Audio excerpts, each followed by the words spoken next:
Asha anakuambia please excuse me, songa. Huyo akuja hapa. Wewe waache hiki kitu. Wacha kupingana. Unaambiwa usifanye hivi, unafanya. Wewe hiyo kishwa ngumu ndio imefanya usibarikiwe dunia hii. Bwana Yesu asifiwe. Bwana asifiwe. Kuna msichana alikuwa anataka kuolewa kwa hii kanisa. Nikasikia watu wakiongea hapa kwa ofisi. Waliongea kama tunafanya kazi. Sisi tulikuwa tunakunywa chai na hao wengine walikuwa wanafanya kazi hapo ya makaratasi. Mmoja akasema my brother anataka kuoa hii msichana wako hapa kwa kanisa. Anafanyanga hivi na hivi.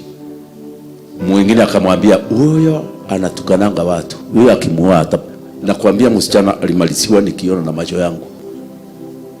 Wakaongea juu yake na msichana hajui.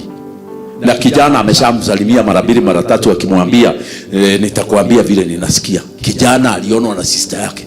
Akamwambia vile mimi nilishindwa, nilikuwa nawaambia please msimuharibie.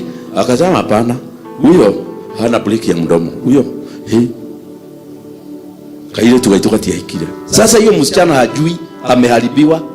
Yeye anafikiria ni kuzuri, lakini watu wale alibehave vibaya nao hakuwa anajua ndio the main people wataulizwa ushauri. Kama ni mtu mzuri. Bwana asifiwe.